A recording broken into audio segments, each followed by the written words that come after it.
Tonight on Undaunted News, we delve into the shifting global landscape following the U.S.-Israel attack on Iran. Our focus is on the profound diplomatic and trade repercussions, particularly how these events might influence the ongoing genocidal conflict in southern Cameroon's Ambazonia. A conversation that will be graced by the esteemed presence of His Excellency Dr. Sako, President of the Federal Republic of Ambazonia. And he is here tonight with us. Let's make welcome our President.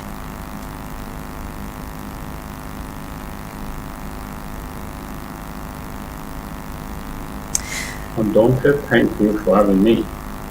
Oh, well, you're welcome, Mr. President. And of course, we don't just have the President, but co-hosted with me is our News Director, Mr. Tarh Paddy King. Good evening and welcome. Yeah, good evening, Star. Yeah. It's my pleasure to be here. All right, we'll get further into the discourse, but before that, let's take this quick break and we'll be right back.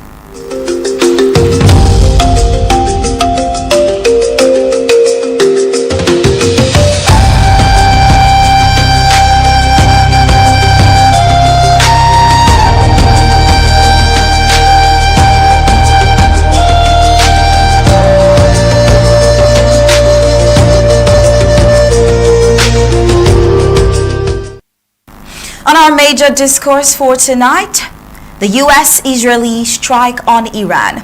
We see the combined U.S. and Israeli military actions that have successfully neutralized key Iranian assets and leadership figures. However, these strikes have not yet fundamentally altered Iran's governmental structure or its capacity for reprisal. Initial Iranian retaliatory strikes against Gulf states appear to have had its unintended consequence. Rather than pressuring the U.S. and Israel to de-escalate, these attacks have fueled regional frustration. There is a growing consensus that Iran has exploited diplomatic mediation efforts and is deliberately expanding the conflict geographically. The war is escalating to target vital energy infrastructure, resulting in an immediate oil price increase of $10 per barrel. Severe lasting damage to critical production and export facilities would have even more profound and sustained global economic impact. Gas markets are also experiencing significant disruptions, exacerbated by Qatar's decision to halt its production of liquefied natural gas, the LNG.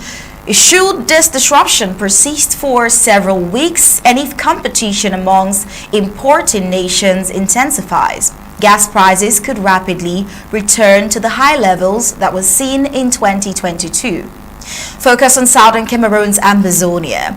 We see that against this backdrop of global turmoil, an important development is unfolding in southern Cameroon's Ambazonia. The Vatican has announced that Pope Leo XIV will embark on a 10-day pastoral tour across 5 African nations, beginning on April 13th, marking his first visit to the continent.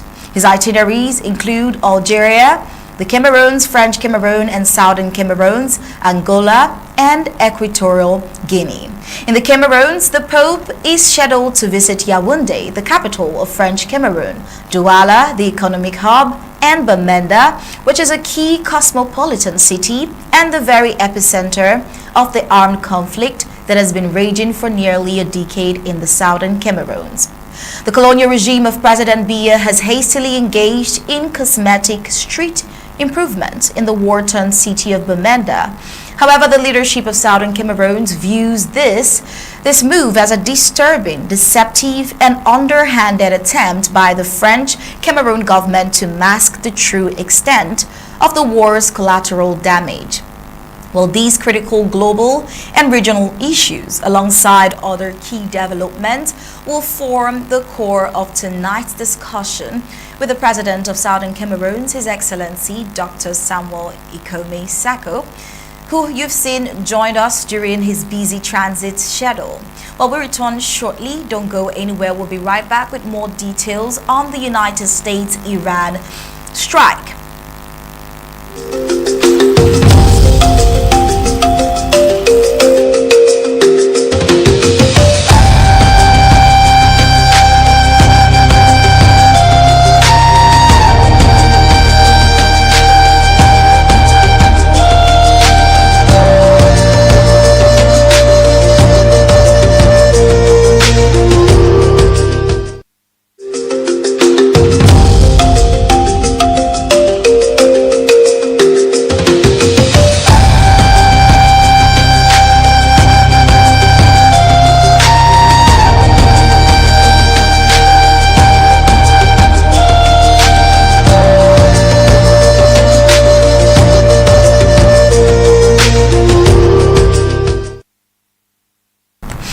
Well, in the early hours of February 28, 2026, the United States and Israel launched a coordinated and far-reaching military campaign against Iran, marking one of the most consequential escalations in Middle Eastern tensions in recent history. Codenamed Operation Epic Fury by Washington and referred to by Israeli forces as Operation Lion's Roar, the offensive involved synchronized strikes from air, sea, and long-range platforms targeting Iranian military infrastructure, missile installations, and strategic command facilities in Tehran, Isfahan, and other key locations like Qom. Satellite imagery and official briefings indicate that major compounds were hit during the initial assault, including sites linked to Iran's top leadership. Reports from regional sources state that Iran's supreme leader, Ali Khamenei, was killed in the opening wave of strikes, a development that dramatically intensified the confrontation. According to United States Central Command, more than 1,000 targets were engaged using aircraft, cruise missiles, drones, and naval assets. Iranian air defense systems and missile launch capabilities were among the primary objectives, signaling an effort to significantly degrade Tehran's strategic capacity. Iran responded within hours, launching missiles and armed drones towards Israeli territory and the United States military installation across the Gulf. The swift retaliation expanded the confrontation between and beyond Iranian borders and underscored how rapidly the situation evolved into a wider regional war. Now, the human cost has also emerged. United States Central Command confirmed American military casualties during the opening phase of the campaign, highlighting the risk of sustained hostility. In Washington, President Donald Trump defended the operation as a decisive response to what his administration describes as an existential threat posed by Iran's nuclear ambitions, missile development, and regional proxy networks. Critics, however, have argued that the move risks entrenching the United States in a prolonged conflict with unpredictable global consequences.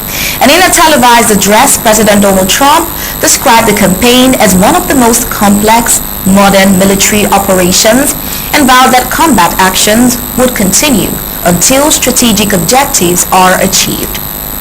Now, taking a look at the global economic impact, we see energy markets react beyond the battlefield. The conflict has triggered immediate turbulence in global markets. The war has disrupted global shipping and trade routes, stopping thousands of tankers in the Persian Gulf and blocking passage through the Strait of Hormuz, a choke point vital to global commerce.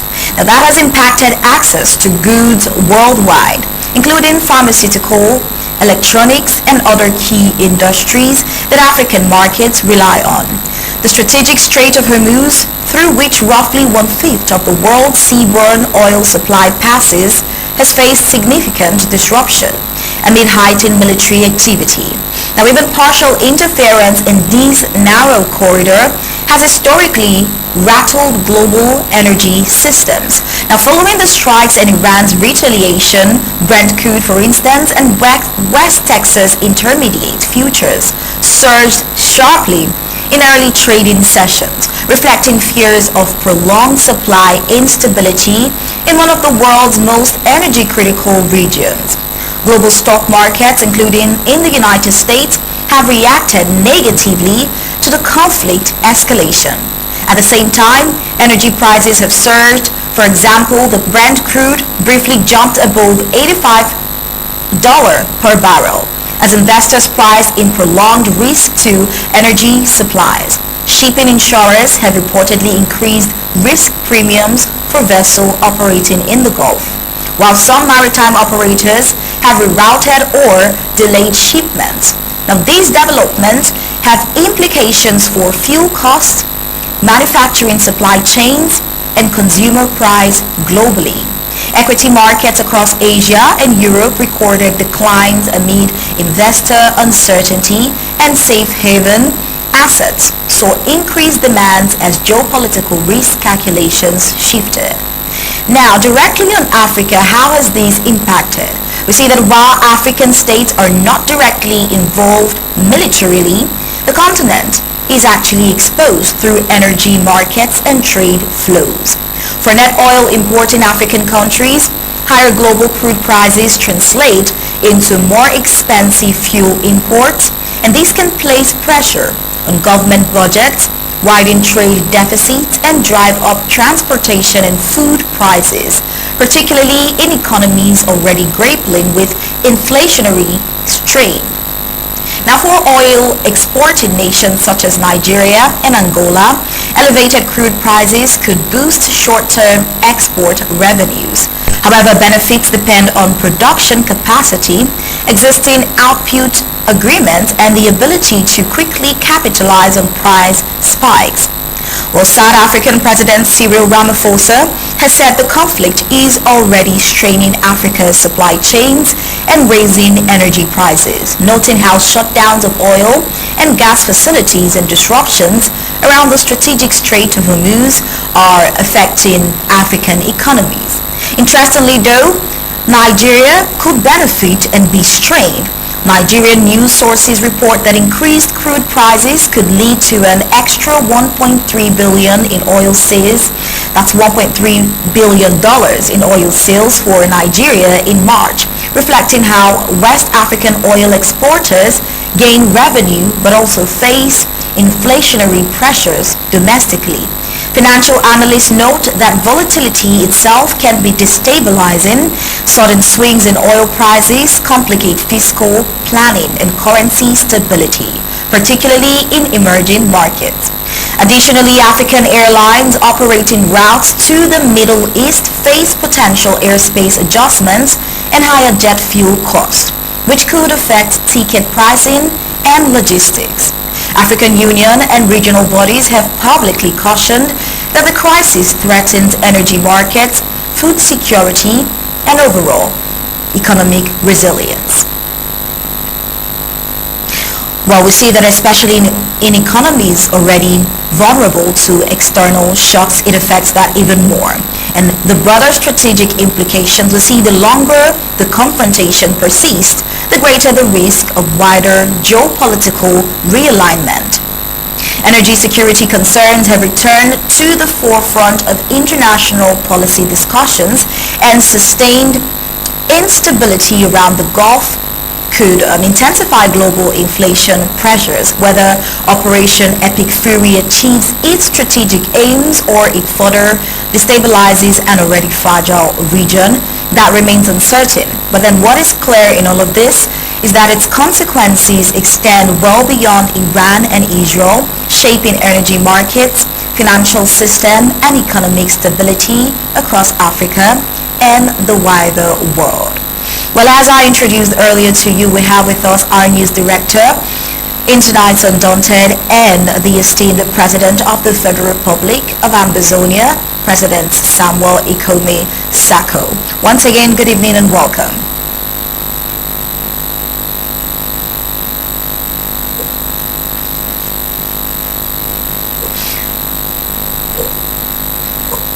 You're welcome. It is at this juncture we'll delve deeper into this topic of concern, because one way or another they affect Africa and indirectly affect Ambazonia. Mr. Tarh, I'd like you to start this session with us, this very conversational session. I bet there are questions you'd like to bring up to the table. I'd like to hear it. Okay, thank you very much, Stasma. Thank you, Mr. President. You're welcome. Undaunted News. I think the first time for the year 2026. Well, I want to talk on diplomatic leverage from global conflict. The U.S.-Israel attacks against Iran have significantly shifted global attention and priorities. There's no doubt about that. How do this major power realignment and the resulting instability, especially surrounding global energy markets, affect your government's diplomatic strategy? Does this crisis create new leverage, or does it further marginalize the Ambazonia cause on the international stage? Mr. President, please. Yes, Director Paddy, Star Smart, and the whole team, thank you again for having me. I have a prepared statement. So I needed to start with that statement because I sent you, I notified you about it. So let me start with that statement, and I will take that question. I'm not dodging. Okay. Okay, that's okay. So thank you for the opportunity to speak to your viewers. The people of Southern Cameroon, also known as Ambazonia, have endured nearly a decade of conflict that has devastated our community, displaced millions of our people, and caused countless innocent lives. Entire villages have been destroyed. Schools and churches have been burned. Families have been forced to flee their homes and live as refugees within their own land. This is not a distant or forgotten crisis to us. It is our daily reality. When His Holiness Pope Leo XIV was elected on May 8, 2025, the government of Southern Cameroon in exile wrote to him personally to congratulate him and to appeal to the moral authority of the Holy See. In that correspondence, we explained the suffering of our people and asked the Vatican to help engineer a genuine peace process that addresses the root causes of this conflict. We made it clear then, and I repeat it today, that the people of Southern Cameroon are ready to engage in any credible peace process that can lead to a just and lasting resolution. Not a facade like the so-called Grand National Dialogue or the Canada talks promoted by the enemies of genuine dialogue. For that reason, Pope Leo XIV's plan to visit Cameroon, including Bamenda, the second Pope to visit the Southern Cameroons, next only to Pope John Paul in August 1985, is deeply significant to our people. Bamenda is not just another city. It stands at the heart of the territory where this conflict has been most intense and where the suffering of civilians has been most visible. His Holiness understands that some political elites, even within the church, may attempt to present a different picture during this visit. They may try to create the impression that everything is normal, but no amount of ceremony or political theater can erase the reality that thousands of lives our people have been and are being lost, and that millions of people continue to live under fear and uncertainty. The Papal See has long stood as one of the world's greatest centers of moral diplomacy. Because of that moral authority, we believe this visit presents an important opportunity not for propaganda or staged denial, but for truth to prevail. His Holiness has been made to understand by this government that the people of Southern Cameroons are not asking for blind support. We are asking for moral clarity. We are asking that the injustice our people have endured be seen and acknowledged. I also want to speak directly to Southern Cameroonians, Catholics and non-Catholics alike. This moment requires wisdom. It requires courage and dignity. No one should be pressured to deny our experience within the past 10 years. No one should be intimidated into silence about what we have endured as a people. We are a people facing annihilation and cannot afford to pretend to be okay. We welcome the Pope as a spiritual leader and as a moral voice whose words carry weight far beyond the Catholic Church itself. We hope that his visit will shine a light on the suffering of our people and encourage a genuine path towards peace. Because the people of Southern Cameroon never wanted this war in the first place. We are peace-loving people who made peaceful demands. The war was declared against us by Paul Biya, the illegitimate president of Cameroon, and our people were forced to defend themselves. His Holiness, we are asking for justice for our prisoners. We ask for protection for our people who are fleeing this war all around the world. And we ask that he uses his moral authority to encourage a genuine mediation process that addresses the root causes of this conflict. We believe peace must come through justice, not through force. Force has not worked and is not working. We want our dignity restored. We want our sovereignty respected. And above all, we want a future where our children can grow up in freedom and peace. Thank you for having me.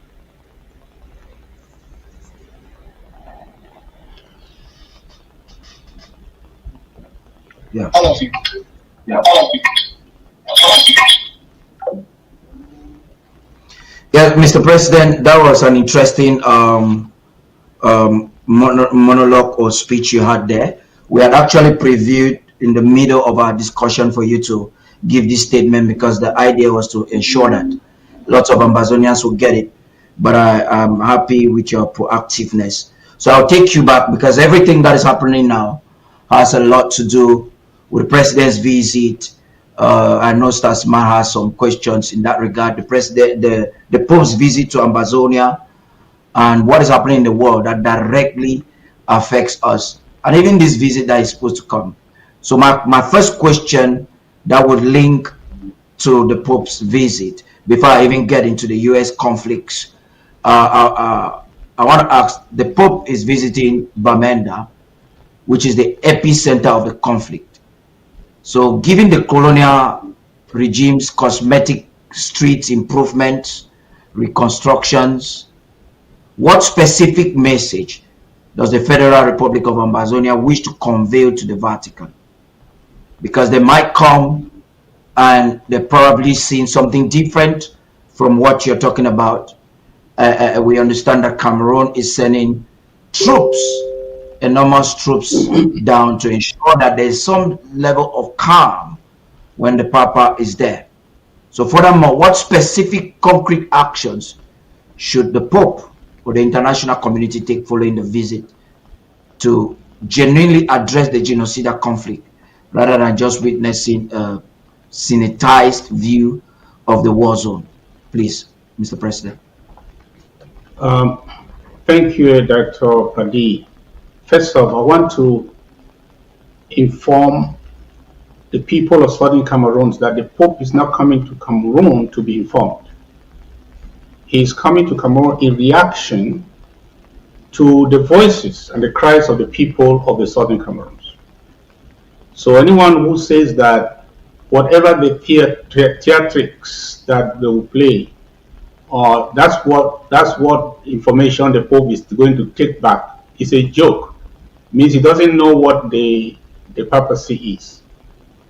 It's only next to the United Nations in terms of diplomatic outreach and information gathering.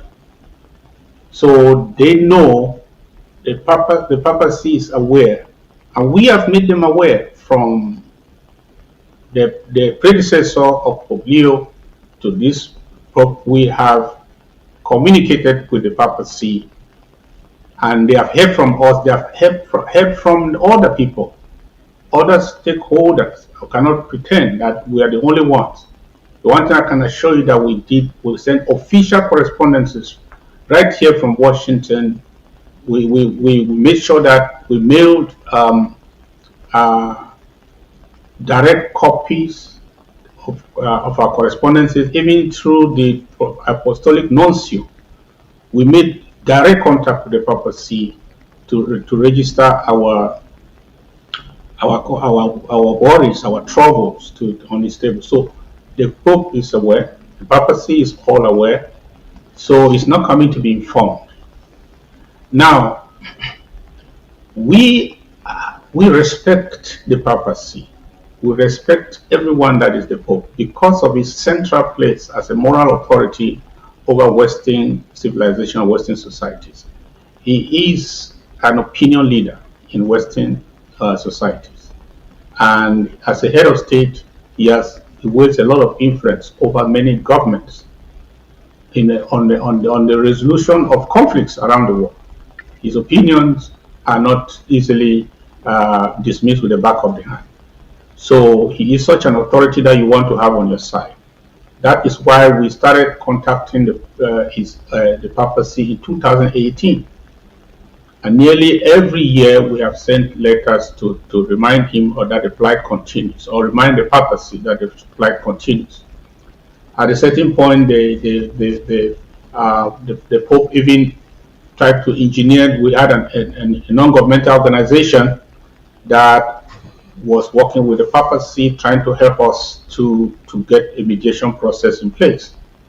So that is how far we went. So the Pope is coming to Bamenda, and Bamenda this time is not just a city. Bamenda represents the capitals of the archdiocese, or is it diocese or whatever, or which is the whole of the southern Cameroons, because it includes Mamfe, Bamenda, Kumbo, Boya, and so that's the whole of southern Cameroons. So he's our guest. He's our guest because we have invited him. When we wrote to him, we invited him to look into our problem. So how is it that our guest is coming to us in response? The choice of coming to Cameroon and then being the second Pope that will come to the southern Cameroons at this time is not a mistake. It's deliberate. So, and he did not choose other countries in Africa. He chose us. We're not even the largest in Africa, but he chose us because you see that he is going to places where he's led to go to look at the conflict situation, especially on matters that have been put on his table. So I believe that he's reacting to what invitation we should give him at his inauguration. So we are receiving him, and whatever the people of Bamenda, the people of the southern Cameroons are doing now to receive the Pope, is just part of our hospitality. Our hospitality is not a political endorsement of anybody. It is who we are, and I believe that it would have been counterproductive for us to stop the people who are cleaning the place. We are gentlemen. That's who we are. Even in pain, even in tears, we welcome our guests and we tell the truth to power. The one thing I know is that he will not leave Bamenda confused, because the fact that people are really willing to come out. These are people who are willing, people who are in pain, people who are suffering, people who have buried their dead, people have lost their villages and lost their means of livelihood. They are coming. If their show of hospitality is not, it should not be like a it should not be interpreted as the problem is solved. Those people who wish the problem go just that by silencing the criers or the mourners, they want the people to be silent, and that if they are silent, if they are not crying, it means there's no problem. They will not. That this is not it. So I can tell you that the Pope is coming in reaction to that. We are happy that he will be received by our people, because when we wrote to the Pope, we expected him to react. How else would he have reacted? Would he have just sat quiet and would say, we have written to him, he's done nothing? He needed to do something, and now he's doing it. I can tell you that from confidential sources, he was never allowed to come to Bamenda. Bamenda is his choice. He decided to come and step foot on our soil. Yes, at this time. You know, because why I know this, because all diplomats that want to come to Cameroon at this time, especially people who they fear will come there and see something else than what they are told them, they deny them. Even people came from the State Department. I had a meeting with them. They informed me that they're going there. They want to get to Bamenda at all costs, and I discussed with them. They left. They told me from there when they came back that they were not allowed.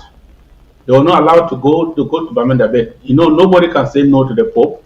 So the Pope decided to make it to Bamenda. So later on, I'm going to make sure that we send a memo to the Pope just to bring him to remembrance of the things we have told him before, the things that are on the top of our mind. At this time, we need to tell him, and also we are also working with stakeholders to ensure that we can provide him a security corridor for him to come into the southern Cameroon without fear of any embarrassment or embarrassing situation. And if that happens, the credit should not go to La Republic of Cameroon. It is because we called him in particular. We cried out to him, and we know that this is an American before being a Pope or a Vatican citizen. He's primarily an American. And right here as an American, he's a Republican because of the Catholic Church. So this is not an ordinary Pope coming to Cameroon. And we, in response to what we have requested, is our guest in this state. We encouraged our southern Cameroonians to receive him, not by under any pretense, but to tell that if they have the opportunity to tell him exactly how they feel, because that's what he wants to hear. He's not coming to be informed whether there's something going on in Ambazonia or not. No, he knows that. He knows that. He just wants to be able to see from the people their desire. Mr. President, I don't know if you can hear me. You mentioned talking with stakeholders. So I want to ask, when you talk about stakeholders, are you talking about those who are volunteering at the home front to defend women and children from the carnage of the neighboring French Cameroon, or you're talking about civil society? And if so be, how do you hope that civil society can provide some safety? Because we understand that Cameroon is sending troops in their numbers, just mostly in preparation of this coming, and we also know that La Republique du Cameroon troops are enemy forces to Ambazonian State Army. Are we anticipating any form of a crossfire? If so be, what are some of the plans you have to give on the ground to ensure that, like you've just mentioned, there will be a smooth run of his visit to Ambazonia? We intend to give the Pope a security corridor to have a flawless visit on our territory without any embarrassing incidences. But we cannot vouch for the barbaric occupier, what they might do, even prior to that day or on the day itself, because they are desperate to do anything that will mischaracterize the struggle for what it is. They want to make sure that a moral authority like the Pope should go back with the wrong impression. Not that there's not the impression that there's no conflict, but the impression that we don't even know what we are fighting for. Because we invited him, in fact, matter of fact. So if they want to create a situation that will give the impression to our guests that these are the people who cried to you and who probably came here because you insisted to come to Bamenda to talk to them, look at who they are. So if the Republic of Cameroon does not buy it, I would like to make that declaration early so that they know that anything that happens within those days will be because they have provoked a situation. Because when we have stand down instructions to our legitimate and genuine Ambazonia state armed forces, because we are not fighting just because we are angry, we are fighting for a cause. And if that cause has a guest that is trying, that can only address it and cannot make it worse, there's no way we can be against that person. We are going to make that clear, and we're also going to communicate it to the papacy. So that anyone anything that happens will not be on us. And but we hope that they will not also do that. And if they decide to militarize the whole place, when there will be and they decide not to play the offensive against us or provoke us because we decided to stand down to allow our guests to enjoy his stay of a couple of hours in Ambazonia. If they decide to do that, it's shame on them. They are only going to, the international news media is only going to carry the story that even in the presence of the Pope, the guns were still sounding. So it will not help them. It will be sheer stupidity for them to do that. And even their very presence all over the place, which will not be the same in Yaoundé or Douala, he's just going to tell the Pope that there is a difference here. But he will not forget that we would have told him that we will give him a security corridor. It will not be because of what we will not antagonize his visit. And any right-thinking person will not stop him at the gate. Yeah. Mr. President, Mr. Asma, just a moment. I know you have a question, but just so we conclude this very important aspect of the question of this discussion, I still have a question relating to the Pope so that the President can respond to it. Mr. President, I do understand that this is a two-edged sword. Cameroon is playing their propaganda with the Pope's visit, and they are claiming the inclusion to make it inclusive. That's why they visited two regions of La République du Cameroon and Bamenda that they call the restive part of La République du Cameroon. Now my question goes thus: we understand the role Kia has played during the phase or the different phases of this war. Are you worried owing to the fact that you probably would have sent a report, and Reverend Kia that has boldly also made reports that are antagonistic or against the efforts you're making? Are you worried about such reports that are coming in from Kia? Even Kia, as a clergy respected in the Catholic Church, at the helm of the Catholic Church in Cameroon, is manipulating the actual collateral damage on the field.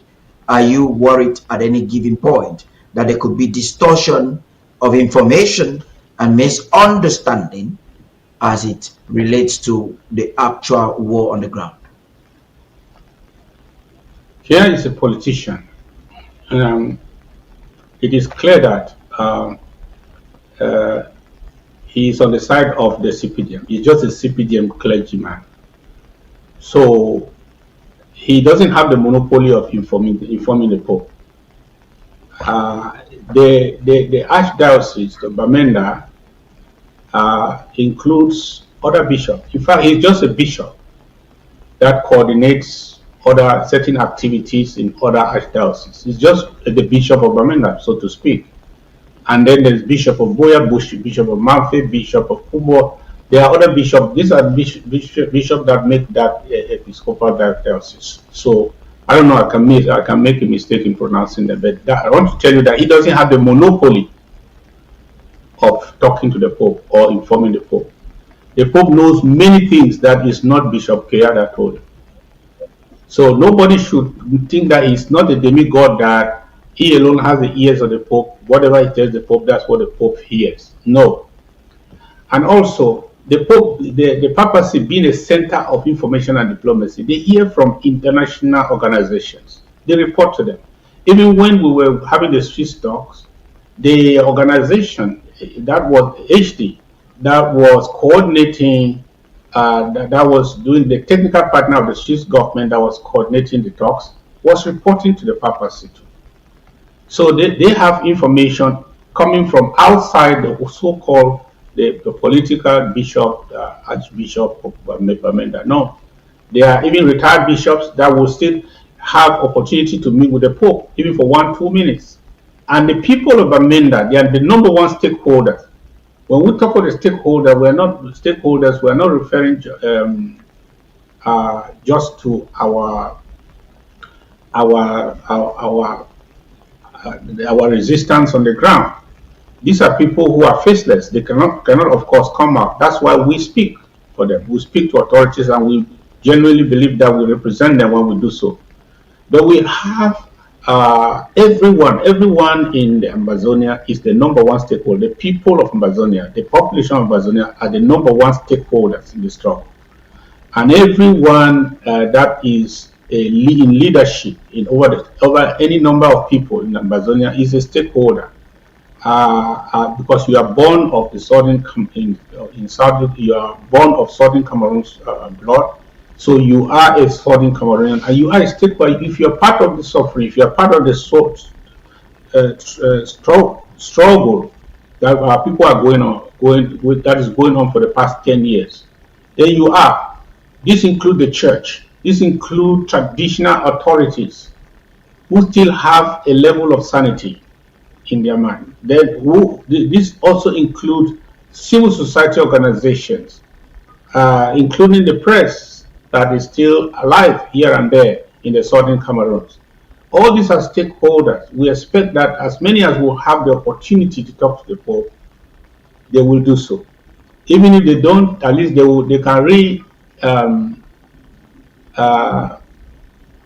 can reenact what happened when the pronunciation came, when only a single reaction from the people told the pronunciation where the people stand. Even when Chiroma came to Bamenda, a single soundbite told everybody what was happening that they was trying to cover. I can tell you, Ambazonians will seize every opportunity to do so, to make the Pope to know that we are still weeping. That whatever he was informed about was not yesterday, it's still happening now. But I want to say that whatever will happen in Bamenda, it may not be more than a day in Bamenda. For the 4 days he will be in Cameroon, because the people, Bia will want him to make a last prayer for him before he leaves the earth.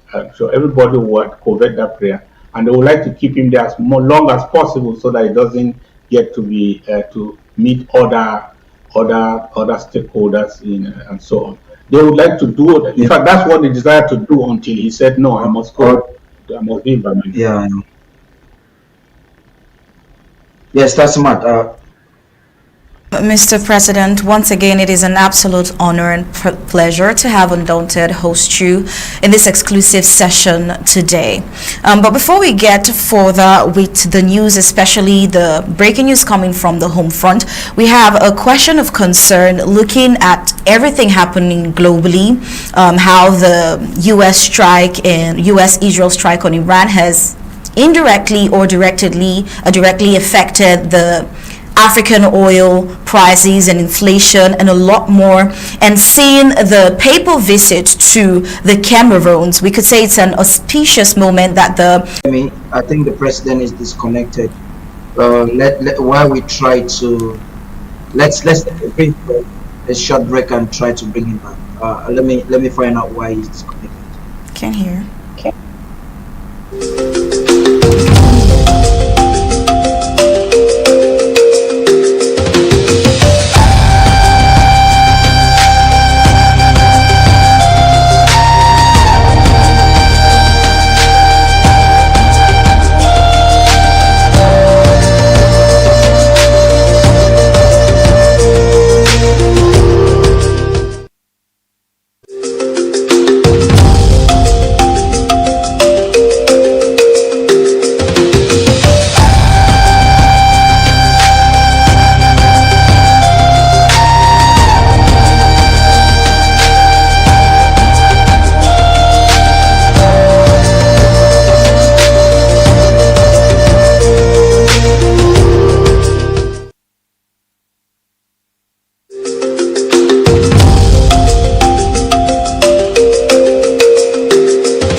Mr. President, you're welcome back. We had a break there. Yes. You're welcome back, Mr. President.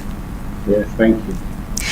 All right, I was asking with regards to wrap up this session before we get further into more happenings on the home front. I asked the question, seeing all the recent happenings on the global scene, how it directly and indirectly impacts Africa and as well Ambazonia, and the auspicious timing of the papal visit with all the climax of the global recent happenings. We're asking how the government of Ambazonia wants to take advantage of that, seeing the climate. How is the Ambazonian leadership ensuring the sustained moral, the humanitarian aid and international attention necessary to push for a permanent resolution to the conflict, especially considering the fact that the crisis is getting into its 9th year? Yes, it's in this regard that I am very, very pleased that the Pope decided to visit us at this time, at least to give us some visibility, especially because every crisis will engender a movement of the cameras and the media attention to another field. And so less and less attention will be paid, even to Ukraine. People even don't stop talking about Ukraine now. I don't hear about Gaza again. Now it's Iran. So, yes. So the fact that the Pope decided to bring the spotlight on us by traveling, choosing the countries around at random and chose us, it means that the international spotlight will be on us again. And we appreciate that. As far as the wars happening elsewhere, I know I will be shocking some people. I'm not really interested about what happens anywhere else. I don't really care about what happens in Iran. I don't care about what happens in Afghanistan. I don't care about what happens anywhere. What I only care about is what happens in Ambazonia and to my people. Because in the middle of mourning, you will not blame me if I cannot cry about to hear that to read an obituary that somebody else died somewhere. If I cannot cry, you will not blame me in the middle of my own mourning, my own people who are dying. If I tell you that I read about an obituary somewhere and I did not shed any tear, it doesn't mean that I'm in vain or I'm just selfish, but that's the nature of things. I'm only concerned to the extent that any other conflict in the world affects my people. How many people are depending on fuel every day to live? Even electricity they cannot see. They are working on foot most of their distances. Whatever changes in price in fuel and so on, it doesn't affect our people much. So we don't really care about that. And also, who is fighting who? Every nation has its own demons. Every nation has its own demons. Everyone. America has its own demons. Israel has its own demons. Iran has its own demons. Every nation. And so if you fight your demon, the only person that means a lot to me is somebody who is helping us to fight our demons. And if you stop helping, or if something is happening to you and therefore you cannot help me to fight my demons, then that's when I'm affected. Then that's when probably I can come and find out what is going on and maybe answering questions about anything. If Iran was helping Ambazonia to be free, and today Iran is under attack, you can ask me, now that they were supporting Ambazonia, now they are under attack, what do you think? How is that affecting? If America was supporting Ambazonia, giving us arms and to fight, and giving us money to fight, and then suddenly now they are going to support somewhere else, then like Ukraine of yesterday, Ukraine will be asking America, what about us? But for us, we are just spectators of what is happening to others.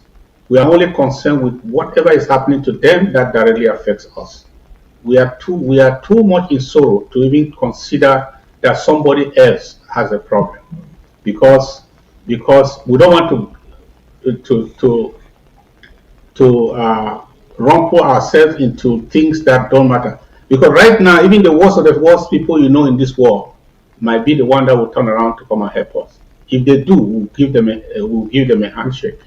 So that is that. So our only concern is their relationship towards our struggle, and we wish. I'm not saying this that whatever is happening to them, they deserve it. Nobody deserves this. But I'm so concerned about what is happening to our people that I would like to know whatever is happening elsewhere, how does it directly impact my people, and what you think. What if you want me to give an opinion in that aspect, I may give. But I don't really care much right now because I'm so focused on why the world has neglected us completely. So are we not important? We have lost. How many have they lost? Have they lost up to 60,000? How many people have died for the past? How many? So I don't really care, and many more. These are only the ones that died on direct consequence of the war. But what about the indirect causes? People are hungry, they die of malnutrition. People go to hospital, they cannot get medical attention, they die. People are killed. They drown in rivers. They drown in the Red Sea. They drown. Those are deaths that are indirectly related to what's happening. If you put all that, where hundreds of thousands of people have died, that is what concerns me right now. Yes, Mr. President, I actually would share the sentiments you're sharing, because when you look at the media coverage, it's quite important. I'd like the technicians to bring Star Smart so that she can cue us into the next phase of this questioning. If you look at the media coverage, we need to be envious. If you look at the fact that Cameroon is taking advantage of it, people sometimes might depend on maybe farm to market resources and making it very difficult for them to access some of these things. These global conflicts and the distractions of major stakeholders like the United States that we're hoping could intervene at some point is of great concern to us. But there are critical issues on the ground that I think Star Smart put together for us. Please, Star. Yes, Mr. Tarh, like the president said, the concern for Ambazonians right now is Ambazonians at this point. And speaking of that, we see the struggle for the restoration of the statehood of Ambazonia. It has seen a significant escalation in operational intensity, with the Ambazonian State Army executing two key actions recently in Meme and Libialem counties. They demonstrated strategic capability and resolve. In Meme, the county's operational update, we see the strategic neutralization of an illegal extortion checkpoint by the colonial French Cameroon. Now we see off the French Cameroon, we see that on March 3rd, 2026, the Ambazonian State Army, the unit operating within Meme County, carried out a decisive and targeted strategic attack on an illegal checkpoint of the French Cameroon military forces. Now, this roadblock had been unlawfully established and manned by elements identified as forces of the French Cameroon military. The rationale for the attack, we see extortion and harassment. The checkpoint was a notorious hub for the systematic extortion, financial exploitation, and severe harassment of innocent Ambazonian civilians who travel through the Malfaco corridor. Civilian protection was another rationale, as the operation was executed as a direct measure to protect the civilian population and restore freedom of movement in the Mbonge area. And also, of course, operational outcome. We also see that the neutralized personnel, two of the French Cameroon's terrorist elements who were manning the illegal post, were neutralized during the engagement. The Amazonian State Army successfully seized weapons and other military materials left by the neutralized French Cameroon personnel, securing assets that would otherwise be used against the Amazonian population. The Amazonian State Army's swift action served as a clear warning that the exploitation of Amazonian citizens will not be tolerated and that illegal La République structures set up for colonial oppression will be systematically dismantled. And in Lebialem County, we see the high-profile ambush on a colonial convoy at Alo local government area in Lebialem County. We see that just today afternoon, on the 3rd of March in the afternoon, a highly ambitious operation. We see the Amazonian State Army of Lebialem County, specifically the elite unit known as Team Retina, executed a complex ambush on a high-value French Cameroon colonial convoy traveling through the Alo local government area.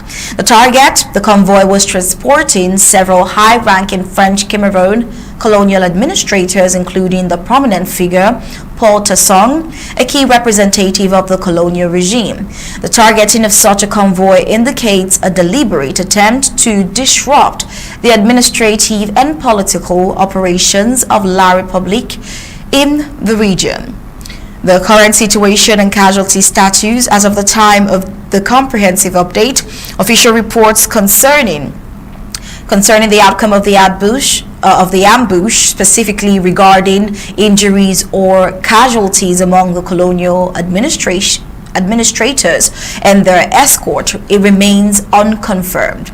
But then the Amazonian Command promises to update this report with verified information regarding the ambush success, including any confirmed casualties, injuries, or strategic gains, as soon as verifiable intelligence is received and processed. Well, overall, these two operations in Meme and Lebialem underscore the expanding reach and heightened operational tempo of the Amazonian State Army across the territory, demonstrating an increasing capacity to strike both at the repressive military checkpoints and at the senior administrative structures of the French Cameroon colonial regime. The fight for Ambazonia independence continues with relentless resolve, is what we can see from this report, and that is the update on what is happening within Ambazonia. Now, I would have to ask this question to you now, President, before we get back to our news director, Mr. Tarh. Based on the Amazonian situation report that we saw here today, the CITREP of March 3rd, 2026, we see the escalation and civilian safety. Would like to ask you, Mr. President, the recent operations in Meme and Lebialem counties, particularly the strategic neutralization of the extortion checkpoint, it demonstrates an increased operational tempo and capability by the Amazonian State Army, ASA, given this clear escalation in military action. What specific measures are the Amazonian State Army taking to ensure that these intensified operations do not inadvertently place civilian populations at greater risk of reprisal attacks or collateral damage from La République du Cameroon forces, knowing they always come back to vent their frustration on the innocent civilian population?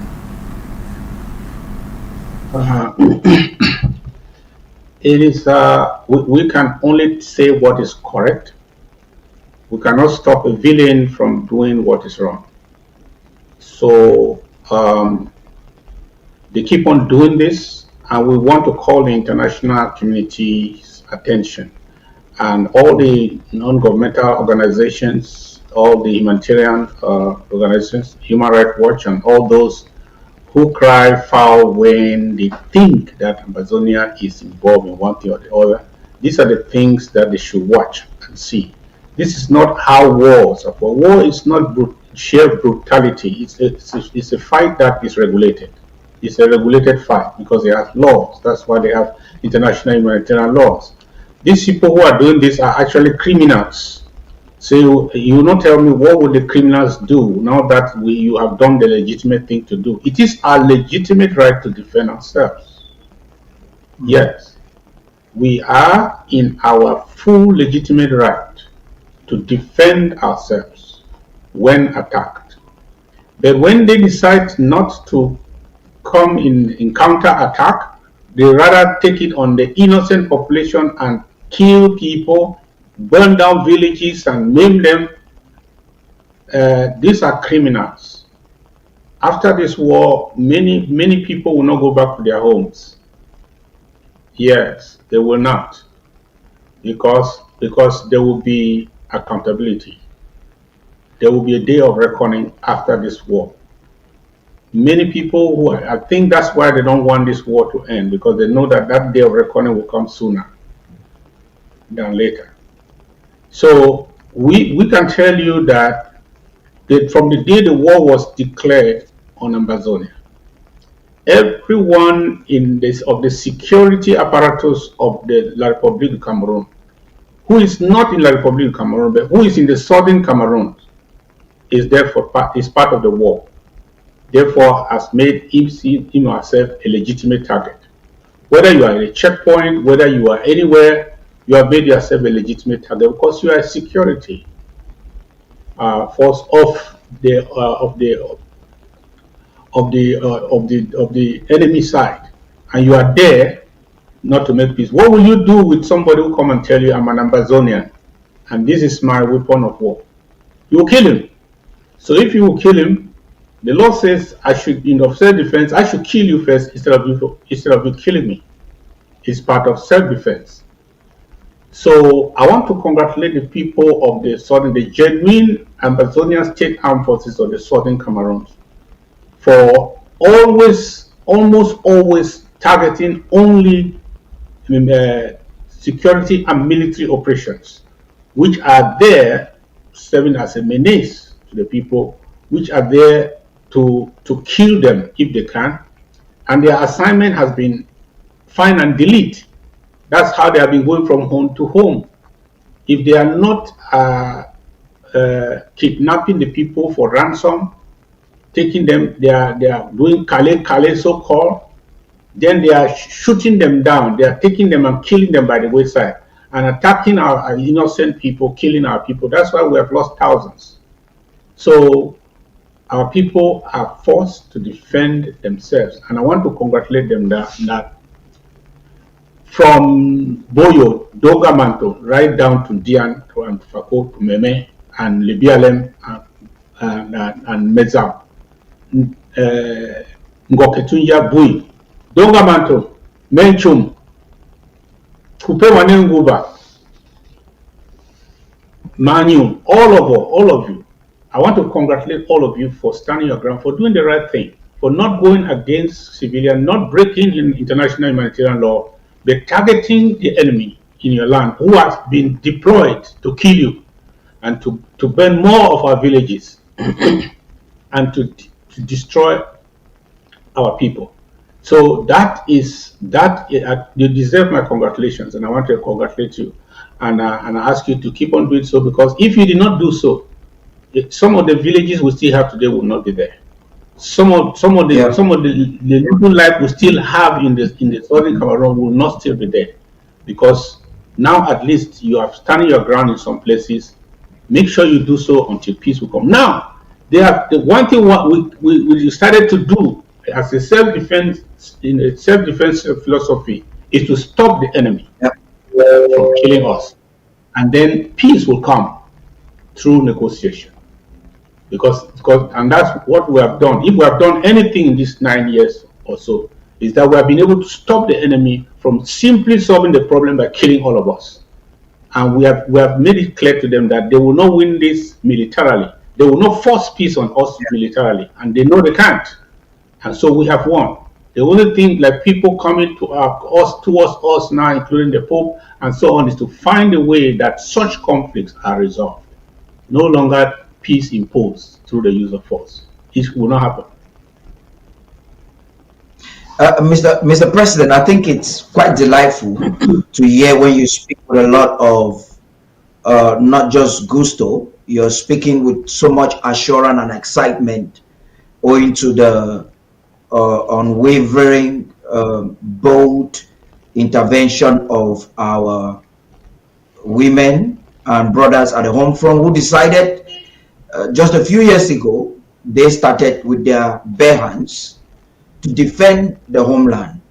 I remember you were almost at the same situation in 2018, just 2 or 3 months after you took over office, when Cameroon had kidnapped our leaders in Nigeria. And at the time, SCBC, I was coordinating the newsroom at the time. We contact you on transit because right now you're not even in your office. We contact you on transit to ask you questions like this. And there was something I like to always remind Ambazonians that you said that time.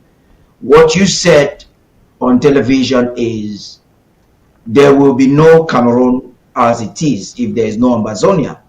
It was just like a mere word. That statement went viral in the media, in the Cameroons and the world. And 8 years later, we are actually seeing the actualization of it. So right now, Mr. President, I want us to talk about the strategic goal, because I've just heard you now applauding the Ambazonian State Army and our women and brothers at the home front for doing a great job. So I want us to look at the strategic goal of high profile targeting. Cameroon at this time, with their PR, they are trying to tell the world they can contain this. They have won us. They can actually impose peace on us, and that there is a return to normalcy. So, Mr. President, the high profile ambush like what just happened yesterday on a convoy carrying senior colonial administrators, including Port Tarh, whom we all know is a major enabler, marks not just a significant shift towards targeting the administrative backbone of the colonial regime beyond just military checkpoints. Could you articulate to your people today and to the world listening to you the specific strategic objective behind targeting key political figures? I'm talking about French Cameroon colonial officials, whether they be administrators or armed forces. Is the goal primarily to disrupt just governance, generate political pressure on Yaoundé, or does this action signify a new phase in the struggle or a new ambition aimed at collapsing La République du Cameroon's administrative presence across Ambazonia? Well, let me say this as a disclaimer that our Ambazonian State Armed Forces, our code of conduct, does not allow us to attack civilians because we understand international humanitarian law.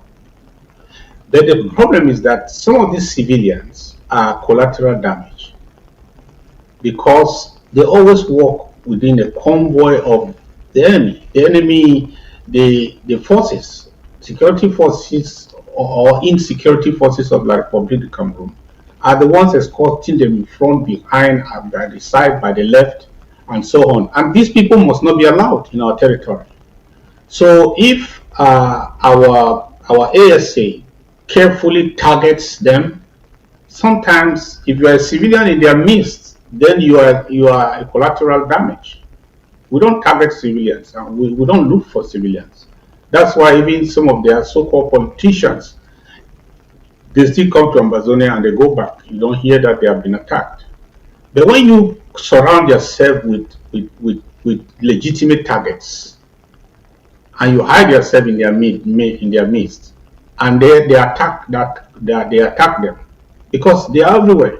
You see one person traveling with about 20 insecurity forces. Those 20 insecurity forces of La République du Cameroon are legitimate targets.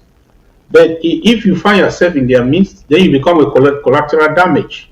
That is the only way our legitimate Amazonian State Armed Forces sometimes take down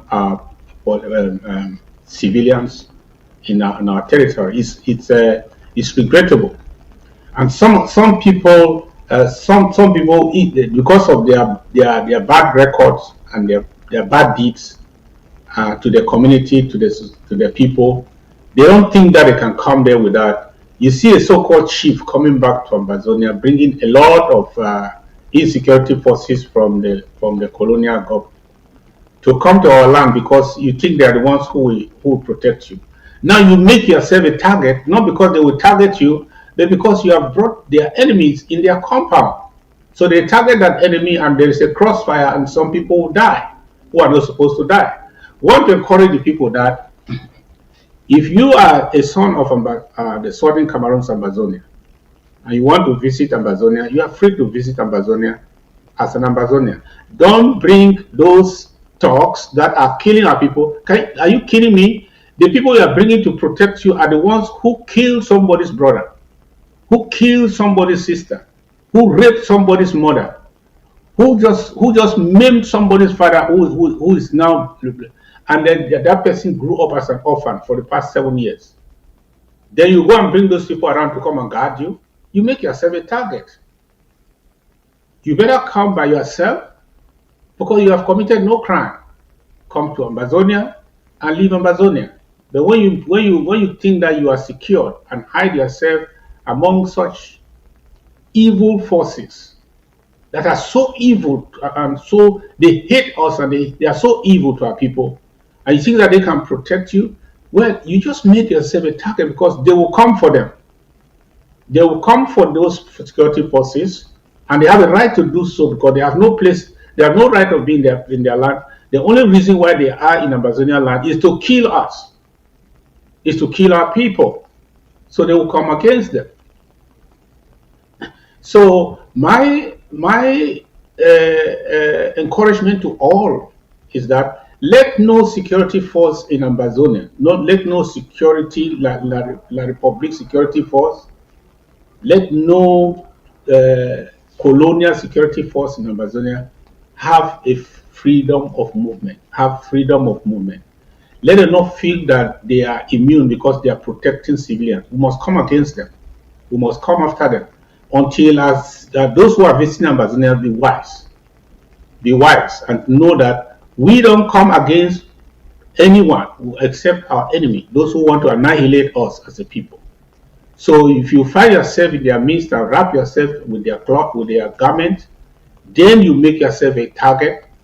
It's a collateral damage that happens.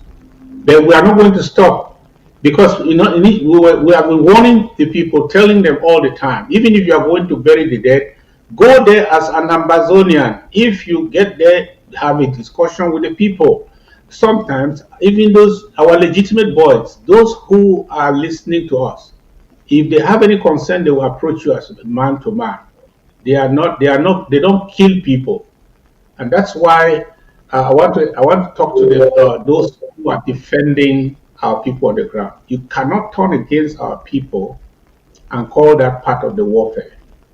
No, you cannot deliberately go against our people and you say that's the fight against the Republic. No, it is not. It's not so. That is where you are breaking the law in order to establish the law. Mr. President, I think what you just said at the end there strategically ushers us into the next phase of our discussion.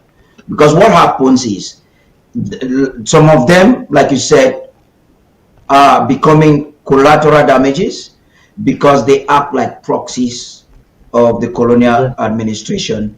They can barely walk freely. Most CPDM loyalists like Portasong also have their own Amba boys. It's kind of challenging. That makes the war in itself quite complex. All CPDM loyalists, not most, all CPDM loyalists in Ambazonia know that they are doing something wrong. And so they have armed men with arms that kill and maim and rape people with impunity. So Portasong it's probably a legitimate target because he has been seen on many different occasions actually not just sponsoring armed men but coming with the military, like you have rightfully said, to affect the people. And this will lead us to something I know Stats just indicated that she has in her reports. Please. speaking of more high profile on the wrong side, we've seen that in a significant development concerning the ongoing conflict in Ambazonia. Reports have indicated that Sheikh Kavi Womelim, a former high-ranking official and commander within the Ambazonian Defense Forces, the ADF, was apprehended in Belgium yesterday. The arrest was executed by Belgian authorities who also detained 3 other individuals in connection with the case. Now, these new arrests escalate the legal jeopardy for the ADF's controversial leadership, as the 3 now join Ayaba Cho, who has been in confinement for over a year. Cho Ayaba, considered a key figurehead of the ADF, was initially detained for committing alleged crimes against humanity. The ADF, the question going on with this ADF is it a proxy or is it a genuine force? Sheikh Kavi Womelim's background is particularly noteworthy. He held a top official position and served as a commander within the ADF, a group that has faced intense scrutiny and is increasingly characterized by various observers as a proxy force for the French Cameroon army. This characterization suggests that the ADF's activities may be serving interests contrary to the genuine Ambazonian struggle for independence. Now, that claim has fueled internal distrust and external criticism. The specific illicit activities cited against the group often involve targeting and brutalizing Ambazonian civilians, leading to the severe charge of crimes against humanity. The initial arrest of Ayaba Cho for crimes against humanity was met with significant legal maneuvering. Multiple attempts by his legal team to seek bail have been definitively rejected by the Belgian judiciary. The situation has now become substantially more complicated for his organization with the detention of Kavi and the 3 others. The Belgian authorities are actively investigating this expanded group, linking them to alleged crimes committed against humanity within the territory of Ambazonia.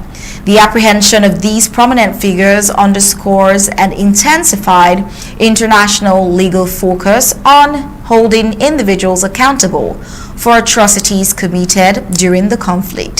The fact that key figures are being apprehended on European soil, specifically in Belgium, it highlights the transnational dimension of the legal response to the crisis and the commitment of European states to prosecuting international crimes, irrespective of the alleged perpetrators' claims.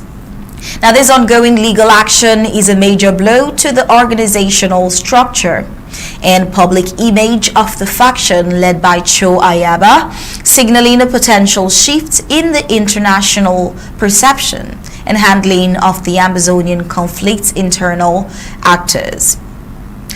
Well, there are more complexities to this particular report, but I believe Mr. Tarh Paddy King will do justice about this report. Over to you, sir. Thank you very much, Mr. Smart. There are lots of questions. I don't know how much time the president has, especially when it comes to the next phase, when he will be giving to us his blueprint for the year. I'm calling on all those who are watching us via all our social media platforms to continue to share, because we left the sweeter part of this conversation for the latter. Mr. President, I want to ask you one very quick question. Given the serious nature of the charges against key figures like Mr. Cho Ayaba, I remember sometime last year you made a speech with regards to this, and Sheikh Kavi Womelim, specifically crimes against humanity. How does this growing legal crisis within a prominent faction impact the legal and international standing of the broader Ambazonian struggle for independence?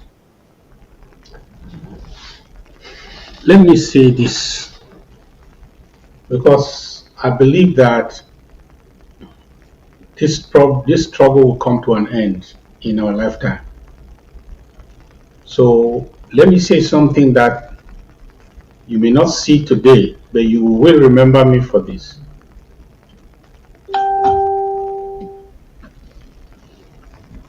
If I did anything for this struggle, it is this: that I kept it sane and reasonable to the international eye. I gave it an image that the international community can embrace. I remember some people who are still with us today who were telling me, Mr. President, you are very soft. You are not really, talking. No, you are not really giving it like you are talking that's tough. By that, they mean that I should go out there and be irrational and talk nonsense. By that, they mean that I should go and make some radical statements and say some things so that at least people will know that now we are hot. The place is now hot. I decline all those things. Number two, I want us to remember this. Look at the way we are structured. There is no organization on the ground called Ambazonia Federal Government by that name. It exists in the diaspora.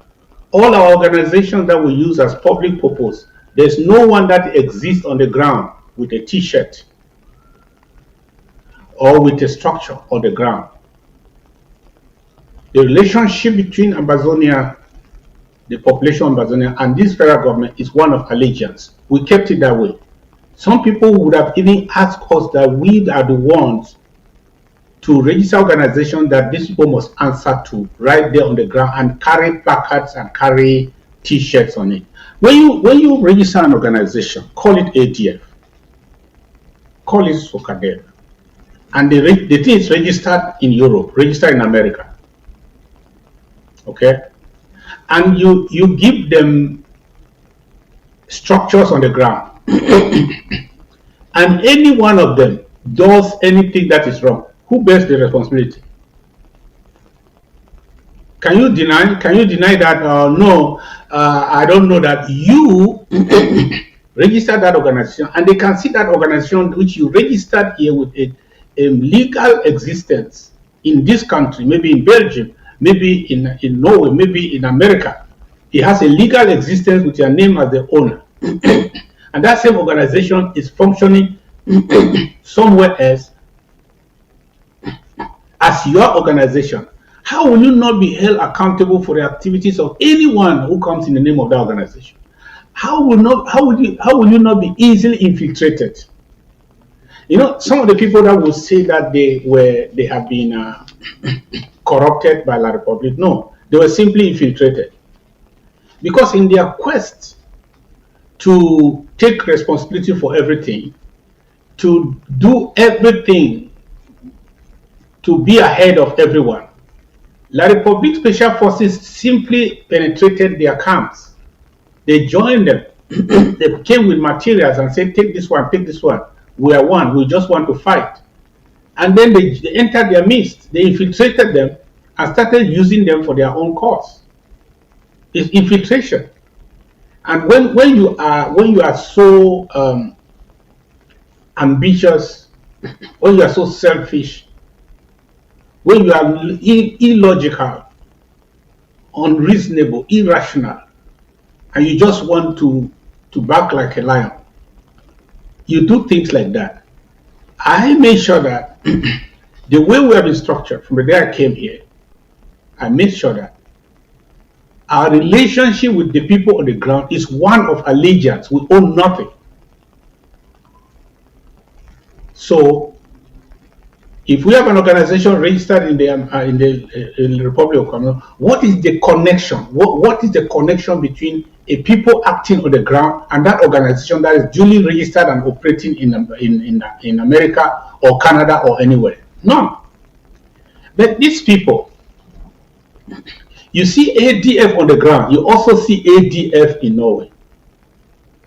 You see ADF in Norway in the bank. You also see ADF on the ground in somewhere, maybe around Tarh, saying that we are here. That means what? Whatever the people on the ground do, you cannot say, I don't know. How can you say you don't know? How can you say you don't know? How can you not take responsibility for it? So that's one thing. And they did not only end there, in their quest to be the head and be above all, they started talking anyhow. That's the kind of talk the people told me to be talking. Say, Mr. President, talk. When you talk some, make some, you get to talk, make all my shit. That's the kind of things. Somebody, I have been briefed, and so on. It is very painful.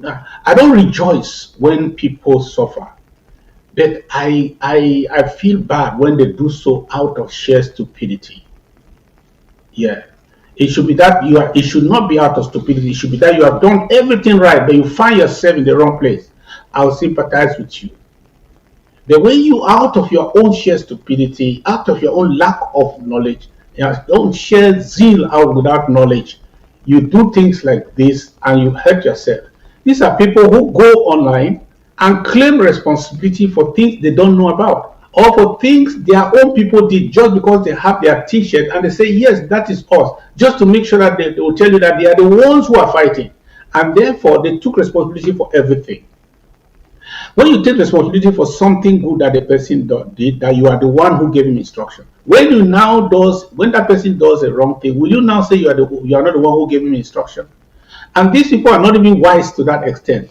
The next thing they do is that they go on social media, they go with audios and videos, they go on Twitter, they go on Facebook and claim responsibility, and even give directives for people to be shot in Gaza market, for the heads of people to be cut and put on a pole, for people to be kidnapped, Regina Mundi and the rest to be kidnapped. They claim responsibility of all those things in public just to be tough enough. Let me say that is not Ambazonia.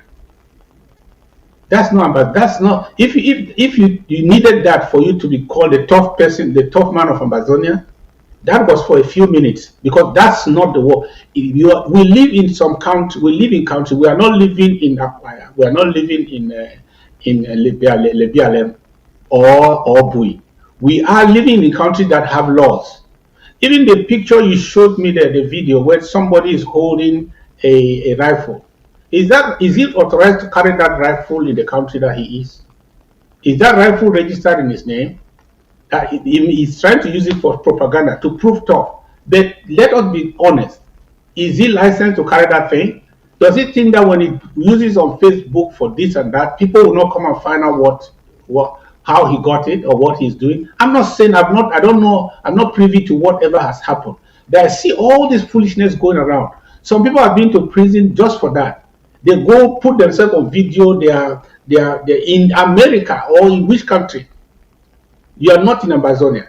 They see you manufacturing bullets and say they go here now. We will show them. Is that allowed by the law of the country where you are? Or you want to do that so that people will know that you are the one now in charge? No. I resisted all that stupidity. And I said, we have to be organized as a government and to tell the world that we can sit in a community of nations as the government. That we have a country, we are fighting for a cause. And we are only enemies to our enemies. We are enemies to those who are deployed to kill us, and those are the people we are after. We are not after civilians, and we will never go after civilians. We are there to protect them, if at all.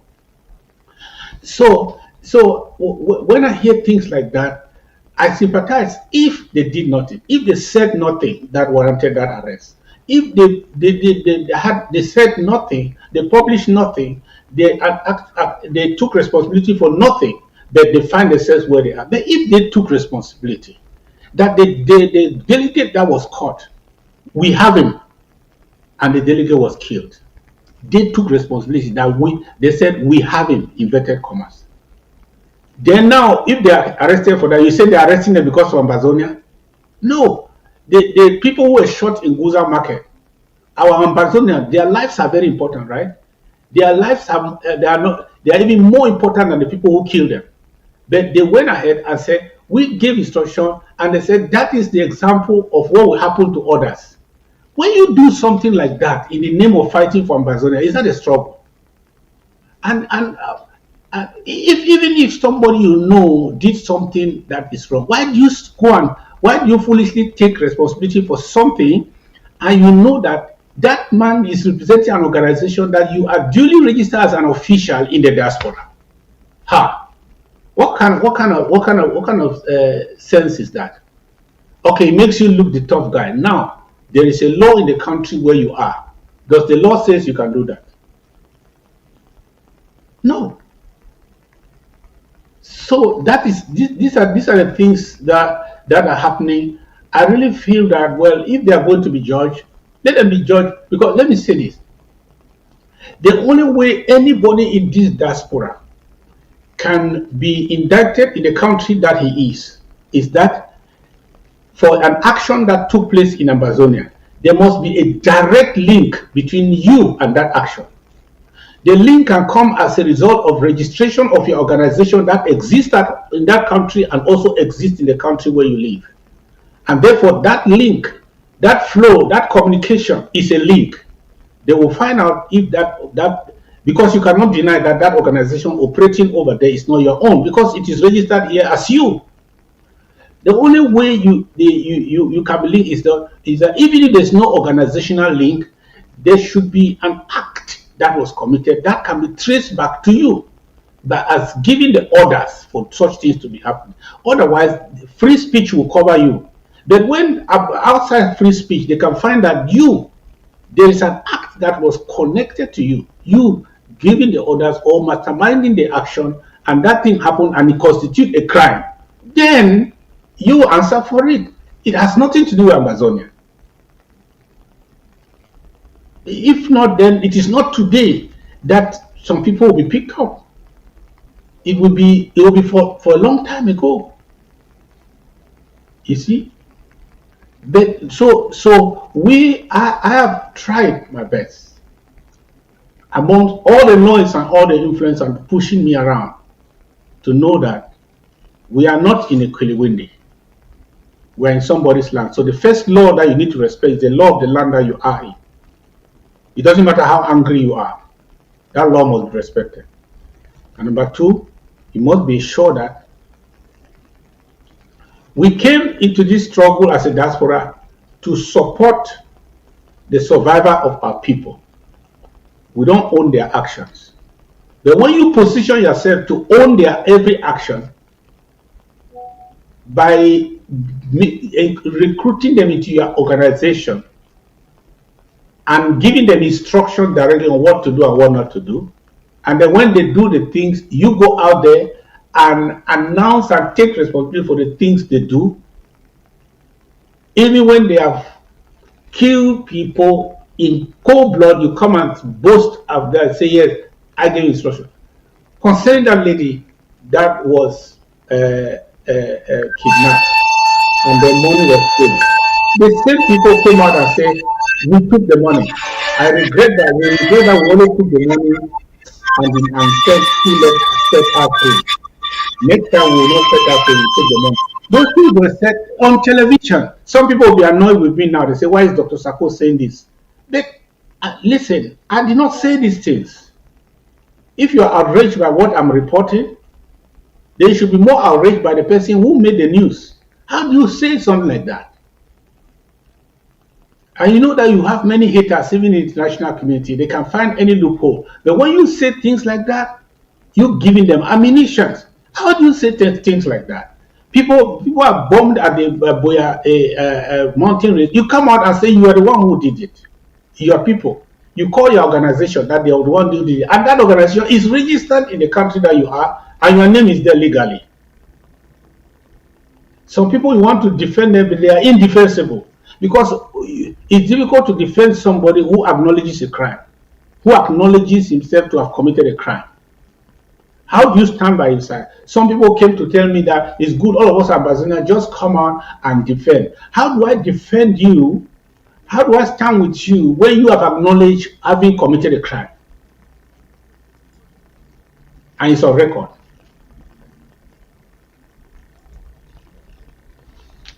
And in fact, Mr. President, we had Lucas when, for the first time, I like the way Barrister Mbesia says this all the time. Lucas Asso came on camera. The video is everywhere. I just don't want to show it again. Came on camera just to add to what you said. Came on camera to actually promise the people of Momo that they executed their brothers or their fathers and husbands in front of their children at Guzang Market, and that they are going to do it again if the people don't align. On that day, I actually knew that that man is suffering as a psychiatric patient. Mr. Smart, do you have a question for the president on this blueprint? Away from him being a psychiatric patient, but more importantly to the report on the ADF talking about the fact that increasing reports that have been suggesting the ADF is operating as a proxy force for the French Cameroon army. The question here would be, what concrete steps is the Ambazonian leadership taking to unite all the genuine defense forces, restore internal trust, and decisively dissociate the independence movement from groups like the ADF, seen to have caused several series of civilian brutality? Yes, as I said, there is this allegation that maybe some people, La Republique came and bought some people and so on. Well, I cannot dismiss that. That could be the case, because La Republique does not even have the kind of money to buy hundreds of people. So they can give money to one key person and try to use that person to move things around. What need were they going to do that when they already infiltrated the groups? Because when you are very, very ambitious, you will do everything. For you, the end justifies the means. As the person, one of them told me one time that the first person to get to Boya will be the leader. So the end justifies the means. If you can just get to Boya, that's okay. That means everyone could just come to you and pretend to be a civilian and say, I brought 2-3 arms. I want us to join so we can work together. You will not scrutinize. You will rejoice. And you will, matter of fact, you will make that person the boss of that camp. What has happened? The enemy has taken over that camp entirely. So that camp is literally working with the enemy and for the enemy. That's exactly what happened in many cases. And once the center, when the team started falling apart and the center could not hold again, some of these people started getting eliminated. How? Because the person you were working with, like an undercover of the enemy, knew everything about them. So when they found out that these things are falling, it does not work the way they need to work, the first thing they did is that they turned they turned against their former colleagues somehow, and that's a lot were eliminated after Efan's death and so on. When they discovered that the central command that they used to use to do all these things has fallen, they started turning against their own. Those infiltrators started using their connection to wipe them out. That's what has happened. The few who are still surviving are the ones who realize it quickly, and many of them don't even want to answer that name ADF again. Look around from Fako to Dogamantu. Which one of them call themselves ADF again publicly? No, because they don't want to. Because they discover that you say you go to your friend that, oh, we're ADF, we're there. Before you know it, he was an infiltrator, you were calling your fellow soldier. He delivers you, and then you are killed. And many people have realized that we will not win this.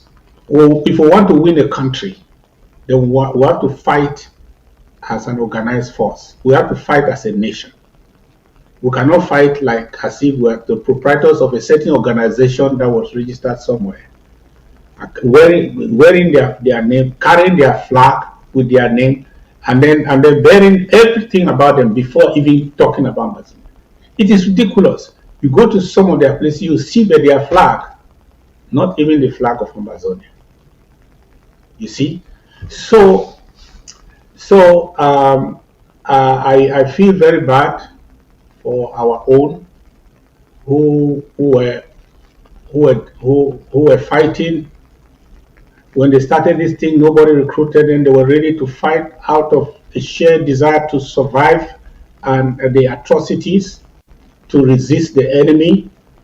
And then somebody went organized, registered an organization, and then put their names there, and then send them T-shirts in the name of that organization, and organize them on the ground in the name of that organization whose headquarters is somewhere. And today, they are now, whether they like it or not, they will bear responsibility for everything that organization does, good and bad, if you are part of that organization. You see? That's the law. You cannot be part of that organization, especially the leadership of that organization, and you say you dissociate yourself from the action of that organization anywhere in the world. If Total is in America and Total Cameroon does anything against Ambazonia, we have the right to sue Total in America. That is the law. We have the right to hold them responsible anywhere they are if that organization commits a crime in a particular place. That is why we are not organized like that. That's why I refused to organize the struggle like that, because we don't have anything to take from anyone. I told you that we have not come to take it over from anybody. We recognize that the head of this struggle is the people, the home front on the ground. We are here to make sure that if they do good, we support them to do what is good. And when the day of reckoning comes, you and I will see Ambazonia. And when the day to talk on the table comes, they can trust us that we can also talk on their behalf. That's why we are still here.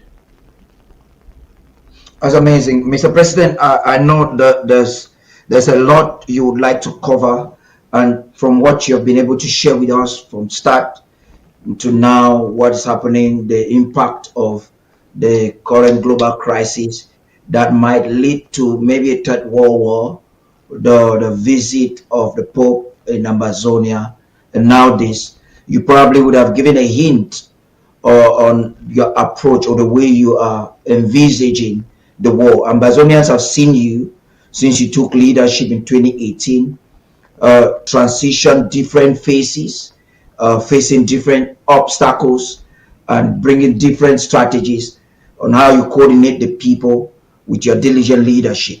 Now we are in the 10th month of 2026, number 10th year into a war that we did not call for. A lot has happened. When you look at the snapshot of Ambazonia, home and abroad, people want to know your plan. Your plan, first of all, to continue to galvanize momentum, not just at the home front, or inspire the people looking up to us and the diaspora from the home front, but how you intend to coordinate, probably initiate purposeful collaboration in the diaspora, even with those who probably would have defected. At this juncture, we are requesting, Mr. President, that you take this opportunity to provide to us your blueprint, and we may ask some questions if need be as we conclude, Mr. President. Yes, Dr. Paddy, thank you.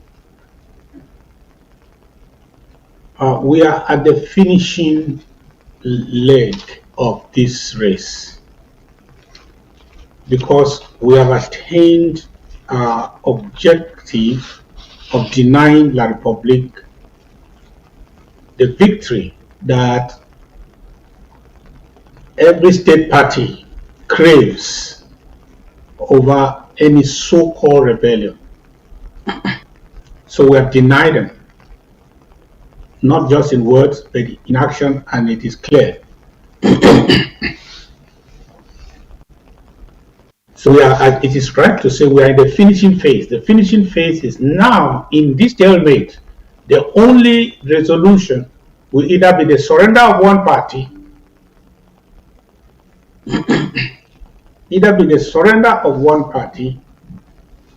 or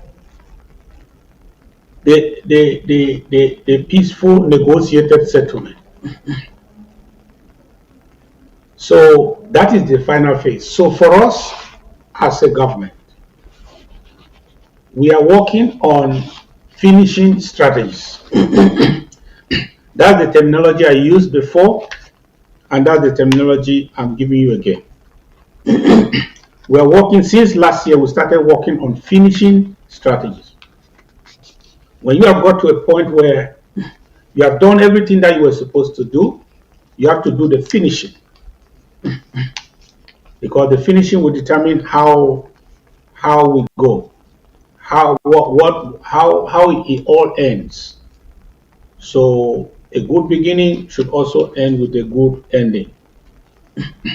So we are working on finishing strategies in our diplomacy. We are working on finishing strategies. That means that we are trying to work with anybody who will help us to finish this thing sooner than later, in any sense of the word. So that is our focus. We are working on finishing strategies, and I cannot go ahead to mention any of them. It is not what I can do. But that is our grosso modo, that's our focus, that is our vision because of where we are right now in the struggle. We are not trying to convince people again. Time of convincing them has passed. We are not trying to prove to people that we are serious. The time to do so, we have already done so because of where we are in the struggle. They already acknowledge it, that that's what it is. Even the Pope's visit to Cameroon is an acknowledgement of where we are in that there's a conflict. So why is it that there's still a conflict after 9 years of this? It means that we have sustained that conflict situation and we have denied the enemy victory. And therefore, the next thing will be a resolution. Either one party will surrender and we will not surrender.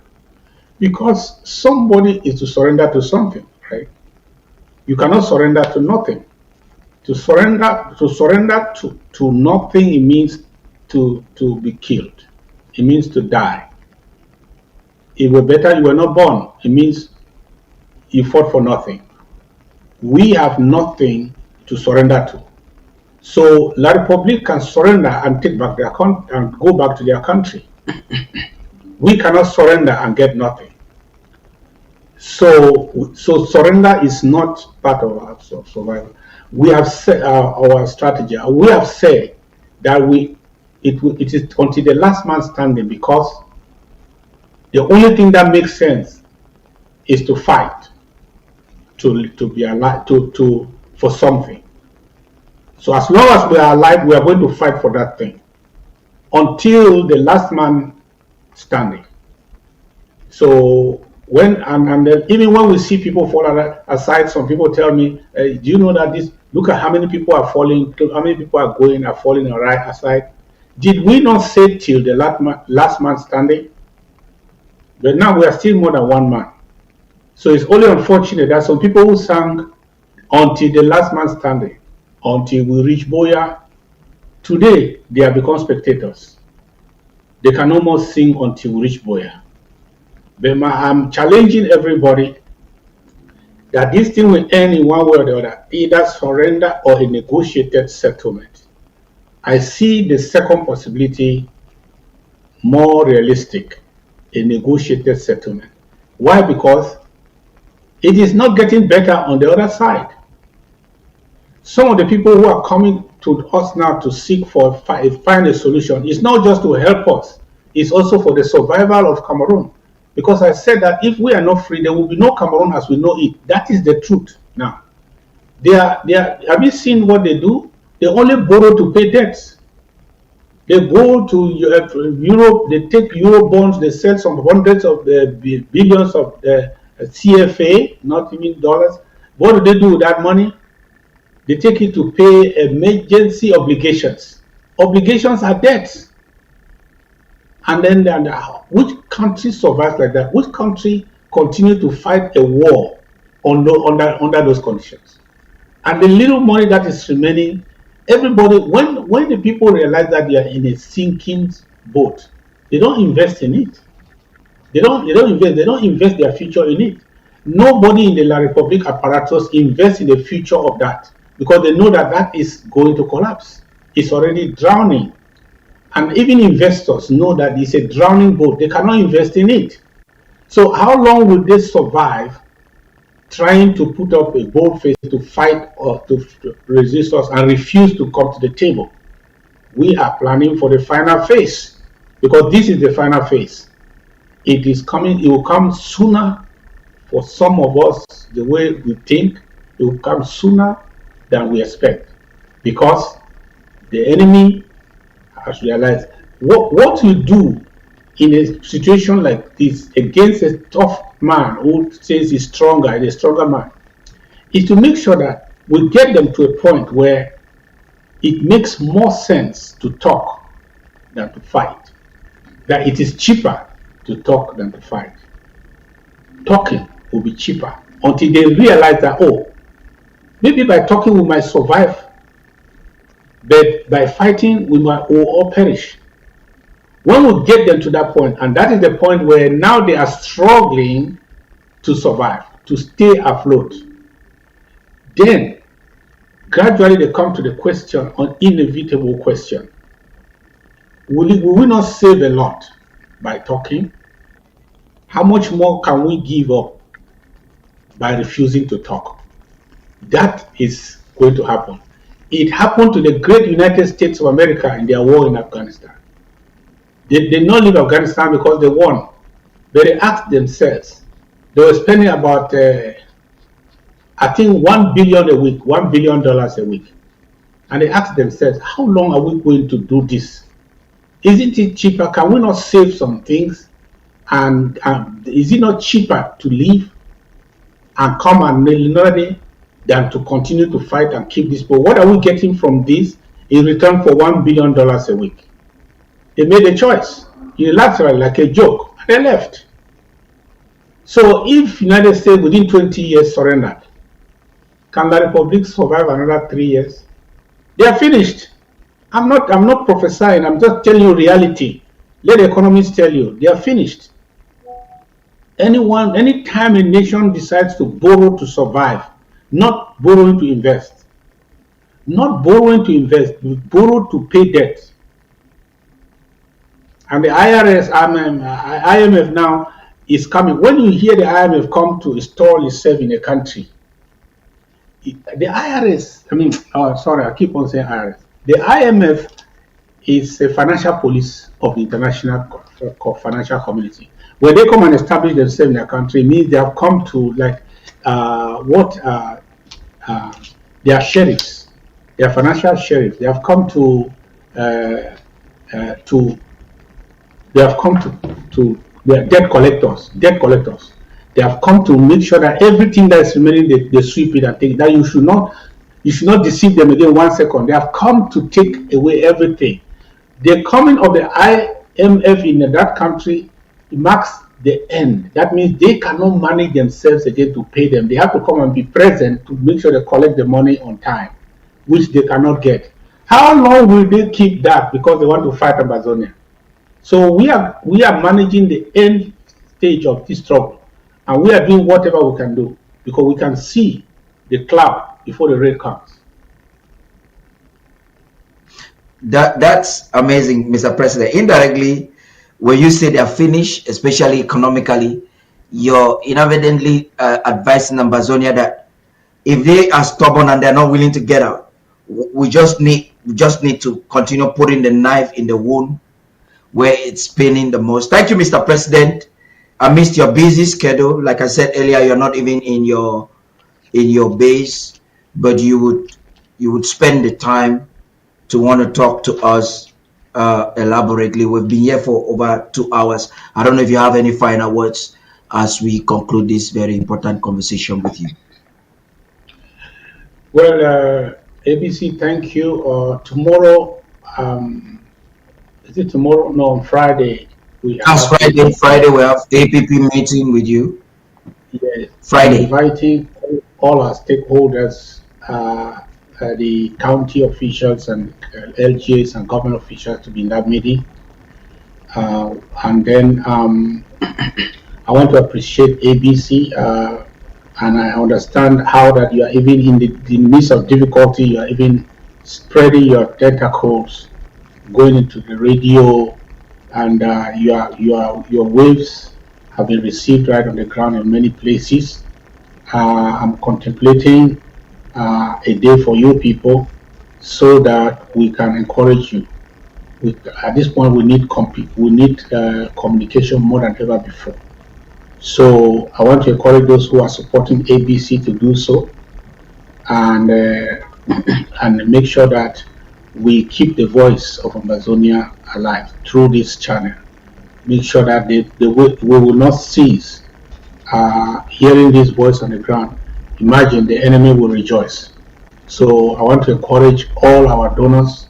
If you have not met up with your obligation, do so. And if I come again, don't be surprised. We have lots of things I will explain to you how far we are going. So I want to encourage the people of Ambazonia to remain steadfast. If you know, every season has symptoms. If you understand the symptoms, you understand the season. I can tell you that we are walking the final phase of this struggle. Hold tight. Do whatever you have been doing before because it has worked. And anything that has worked, you cannot throw it away. Whatever has brought us here is what will take us to the end. Because if we had failed, we will not be here. So let's keep on and hold our breath a little longer in the water. We are going to float to the other side. And for the people of the population that is preparing to receive the Pope, don't mind the shenanigans of this corrupt political elite. Don't mind that they think that they can instrumentalize the visit. I want to tell you that the person they are talking to is smarter than them all, and is more informed than they would try to inform him. And I want to encourage all the civil society to be bold. Bold. Any opportunity you have, the Pope is not. He doesn't have a gun in his pocket like Tarh, so he cannot shoot you even if he has. So he's coming there to listen. Any opportunity you have, if you shout at the top of your voice, it's okay. Whatever you can do to express your feeling, do it. Let the Pope live there, touched not only by the amount of information he has received, but the sympathy for you people. We are fighting together. We are fighting together to make sure that this thing ends sooner than later. So thank you very much for having me. I hope to come back again soon. Mr. Smart, thank you. You are doing good. Yes. Thank you very much, Mr. President. On Thursday, Friday we'll be with you. I think we'll cover the portion of the APP as permitted by your office. Mr. Smart, thank you for having us. Mr. President, thank you. It's Undaunted's pleasure to have you, Mr. President, and of course our news director for this exclusive session today. Indeed, the conversation with His Excellency Dr. Samuel Ikome Sako provided a critical, sobering assessment of the Amazonian struggle, framed against the backdrop of escalating global conflict and internal political crisis. The president has navigated the dual challenge of intensified military operations by the Amazonian State Army, affirming a commitment to civilian protection while justifying strategic targeting of the colonial administration's high-profile officials to dismantle Yaoundé's government and governance structure. So crucially, the interview today has confronted the profound damage done to the independence movement's international standing by the high-profile arrest of key ADF figures in Belgium on crimes against humanity charges. President Sako's responses today has underscored the leadership's urgent task to restore legitimacy, decisively separate the genuine movement from alleged proxy forces and consolidate a unified defense structure, ensuring that the necessary escalation against French Cameroon does not come at the cost of the movement's moral and legal authority. And more importantly, before the president left the studio, you heard him talk about the upcoming meeting on Friday, the APP, the Amba Peace Plan meeting coming up this Friday, where you get to hear more from the president. Well, I want to thank you very much for joining us tonight. Also, we're calling on all stakeholders to second to the president's remark before he left. We're calling on all stakeholders to form the important arm of the media warfare, to form the ABC Networks 24, which is the voice of Ambazonia. I want to thank you all for tuning in and staying until the end, but it is at this juncture we'll call today's exclusive session to a close. I remain Star Smart. Thank you for tuning in. We'll leave you with ABC Amba TV images.